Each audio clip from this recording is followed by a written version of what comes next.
এবার বরিশাল বিশ্ববিদ্যালয়ের উপাচার্য সুচিতা শারমিনের পদত্যাগের দাবিতে আমরণ অনশন করছেন শিক্ষার্থীরা। সোমবার রাত 9:30টায় প্রশাসনিক কার্যক্রম বন্ধ ও ক্লাস বর্জন কর্মসূচির মধ্যে এই কর্মসূচি ঘোষণা করেন তারা। রাত 11:30টায় আমরণ অনশনে বসেন শিক্ষার্থীরা জানান, উপাচার্যকে ক্যাম্পাসে অবাঞ্ছিত ঘোষণা করা হয়েছে। আন্দোলনের কোনো পর্যায়ে তিনি শিক্ষার্থীদের সঙ্গে যোগাযোগ করেননি, অথচ শেষ মুহূর্তে ফেসবুক লাইভে আসেন। এখন আর কোনো সুযোগ নেই, উপাচার্য পদত্যাগ না করা পর্যন্ত তারা এই অনশন চালিয়ে যাবেন বলে ঘোষণা দিয়েছেন। এর আগে অবস্থান কর্মসূচি, বিক্ষোভ মিছিল সহ বিভিন্ন কর্মসূচি পালন করে আসছেন শিক্ষার্থীরা। তবে বিভিন্ন বিভাগের পরীক্ষা চলমান রয়েছে।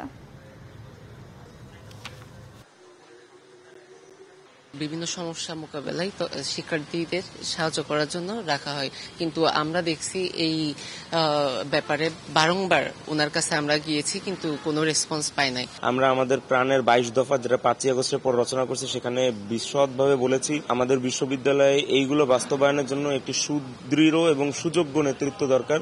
আমরা এরকম একজন উপাচার্য বর্তমানে বরিশাল বিশ্ববিদ্যালয়ে চাচ্ছি।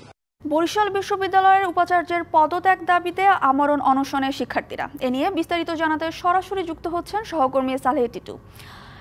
কি বলছেন অনশনে থাকা শিক্ষার্থীরা, জানাবেন আমাদের। ফারা, ধন্যবাদ আপনাকে। এখানে প্রথমে বলতে হয় যে এই আন্দোলনটা শুরু হয়েছিল 4 দফা দাবি দিয়ে। 4 দফা দাবি যে সময় ভিসি গুরুত্ব দেননি, এরপর থেকে কিন্তু 4 মে সংবাদ সম্মেলন করে ভিসি তাদের কিছু দাবি কিন্তু মেনে নিয়েছিলেন। এরপর তার সংবাদ সম্মেলনের 2 ঘন্টা পর কিন্তু শিক্ষার্থীরা 1 দফা দাবিতে চলে যায়। তারা 1 দফা দাবি তার ভিসির পদত্যাগ চায় এবং তারা সেই প্রেক্ষিতে গেল 8 মাসে ভিসির দায়িত্ব পালন করেছেন, কিন্তু ভিসির দায়িত্ব পালন করে প্রশাসনিক কার্যক্রম থেকে শুরু করে একাডেমিক কোথাও কিন্তু সফলতা দেখাতে পারেননি।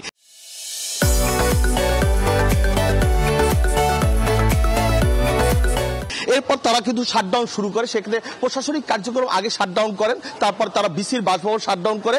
এরপর কিন্তু বিক্ষোভ কর্মসূচি, অবস্থান কর্মসূচি, বিভিন্ন কর্মসূচি তারা পালন করে আসছেন।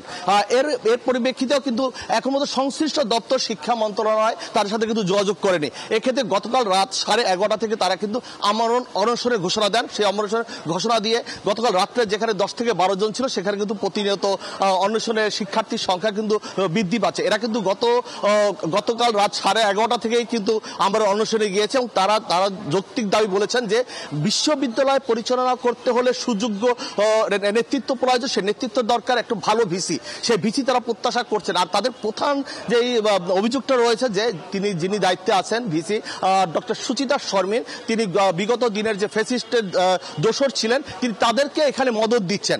বেসিক্যালি যারা এই আন্দোলন সংগ্রামে সম্পৃক্ত ছিলেন তাদেরকে কোনো ব্যাপারে তারা ছাড়ি দিচ্ছেন না এবং তাদেরকে যারা ফ্যাসিস্টের দোষর ছিলেন তাদেরকে সামনে নিয়ে আসছে। এটা ছিল তাদের মূল। এবং এই পরিপ্রেক্ষিতে তারা যে সময় আন্দোলন সংগ্রাম শুরু করে, সেরপর কিন্তু মামলা দেওয়া শুরু করেন।